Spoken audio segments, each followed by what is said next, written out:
So you have heard of chess, right?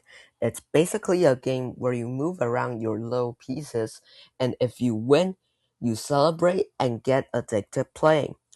If you lose, you rage, you quit, and ask yourself, why am I so bad at this? But have you heard of Chinese chess? It's basically an evolution of chess where you use your cannon and obliterate others, which is what I do to my friends. Anyways, today we're comparing chess and Chinese chess.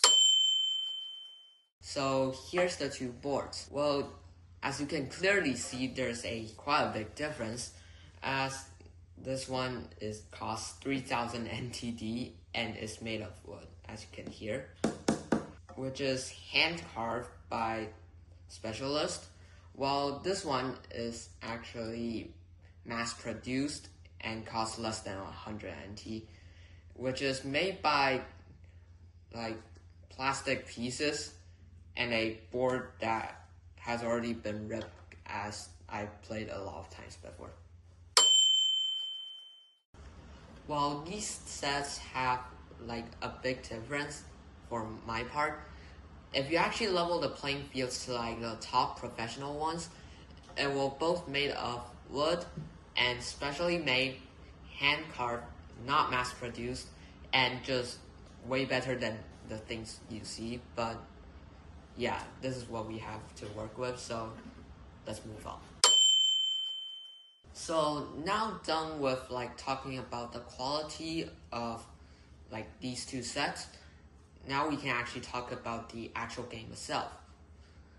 So in chess, the board has a 8x8 grid with 64 squares and 32 pieces. On a Chinese chess set though, you have a 10x9 grid, 9x10 grid, sorry, with 32 pieces, and a river that is supposed to be like a river that divides two countries in ancient China. So in a chess game, there are 6 different kinds of pieces: pawns, knights, bishops, rooks, a queen, and a king.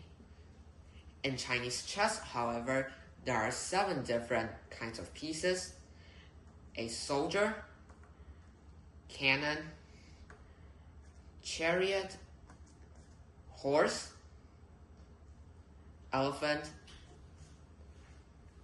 guard, and a general. So the thing is, I don't know why chess pieces are called, like, why it's so different. This is called a knight for some reason, and I don't know why a castle is named after a crow. It's called rook. Second is called en passant, which when a pawn moves 2 squares and stands next to an opposing pawn, the opposing pawn can diagonally take it, which is to enforce pawns to make the game more fair. The third move is called castling, which there are 2 different ways. One is called a short castle, which you castle kingside like this, which is on the EFGH files. And another one is called long castle, where it contains of ABCDE files. And the last move is called pawn promotion. For example, a white pawn reaches the 8th rank, it can promote either into a knight, bishop, rook, or a queen. And that goes for the same for the black pawn, which if reached the 1st rank. Conversely, in Chinese chess, there are also unique moves. Well, some are unique pieces, like this cannon over here, which moves like a chariot, but can only attack pieces if it jumps over an opposing or allied piece. Secondly are the soldiers.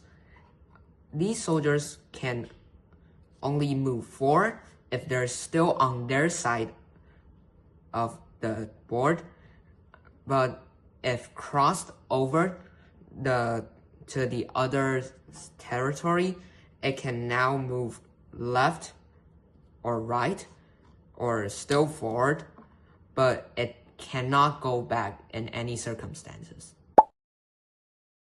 Fourthly are the elephants.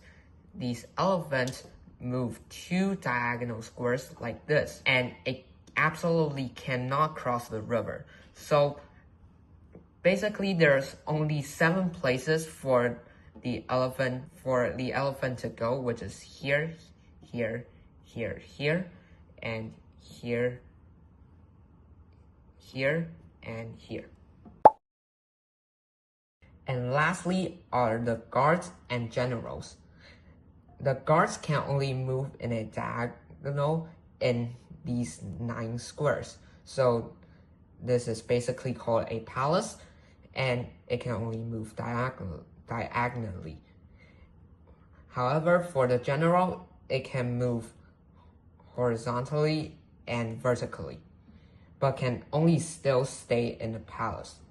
So all in all, you see both games have some similarities, but the evolution for thousands of years have changed like quite a lot.